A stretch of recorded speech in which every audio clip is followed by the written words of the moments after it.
wave the hand, wave the hand from the Caribbean. Wave the hand, wave the hand, wave the hand from your number one. From me ready for the competition. You not take intimidation. Woman or man, no way for no hand. This is how we play the game. This is how we play.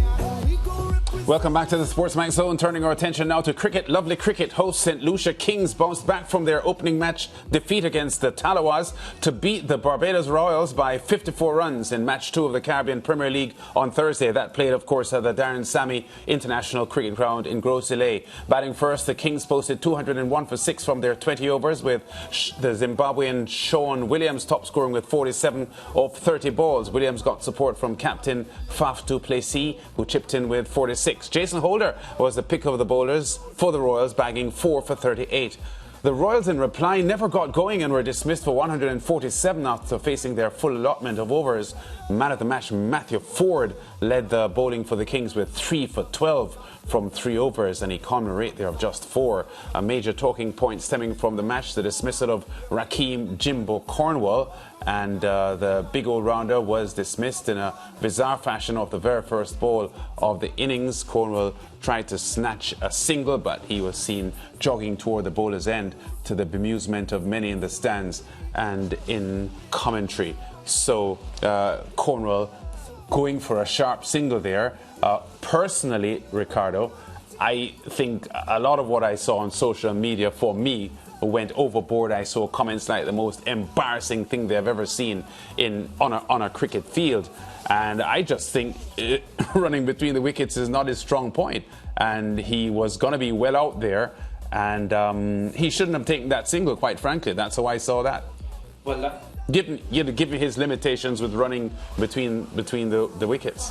Well, Lance Whitaker, watch me start my career as a lawyer and defend Rakeem Cornwall. Yes. Because I don't think Rakeem Cornwall realized that it was a quick single. If you have a look at that replay again, yes, and just look at how Rakeem Cornwall was jogging down the wicket, I think he thought the ball had escaped the fielder.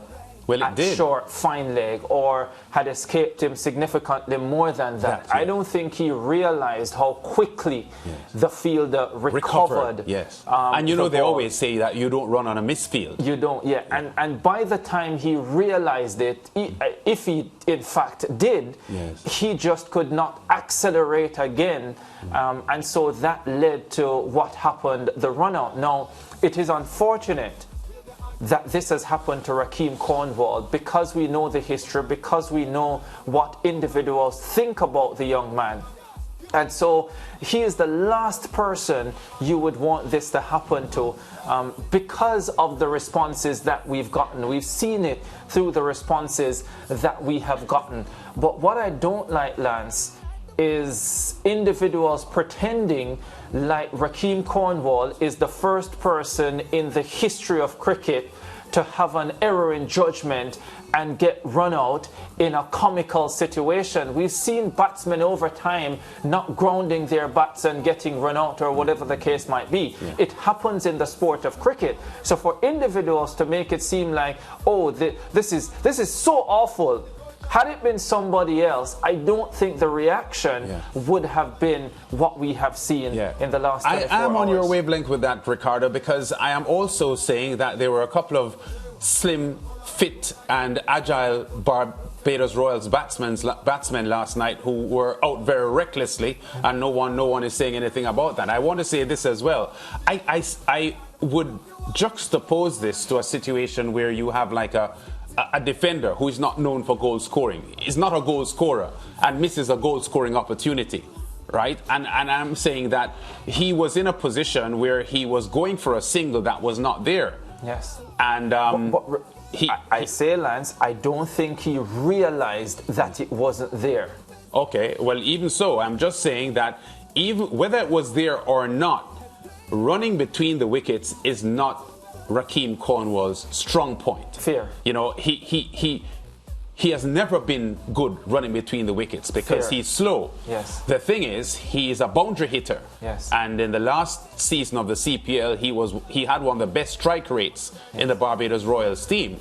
And his strike rate is what it is because he hits the ball to the boundary. It's not made by him with quick running.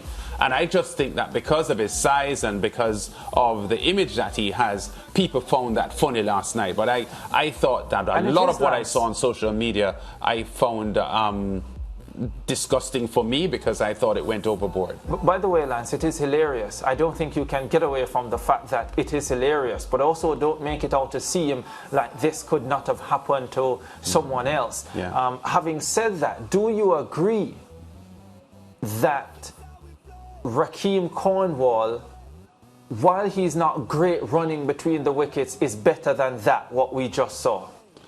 Yes, which is why I take your point that he probably didn't realize that the fielder recovered the ball so quickly. Because what he saw was a misfield, and he probably thought that it was an easy single. Yes. Now, credit to the fielder who recovered very quickly and was very sharp in throwing the ball in.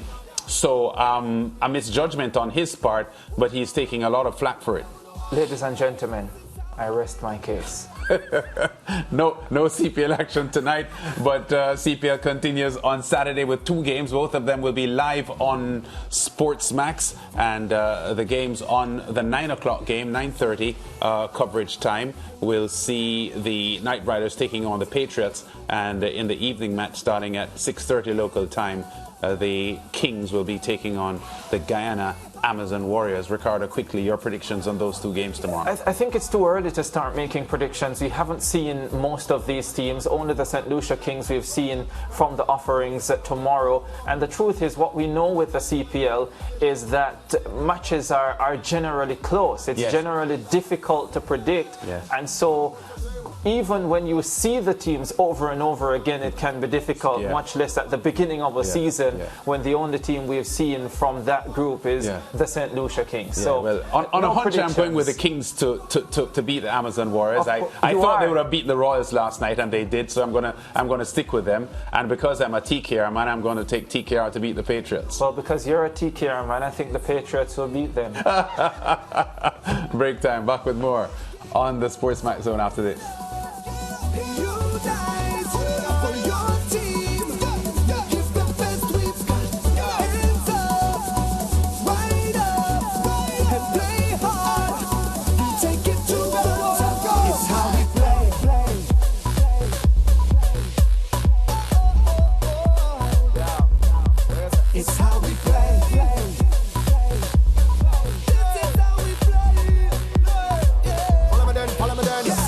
Every man, every bitch, every fan, every deal, every wicked, every storm. And the heart and soul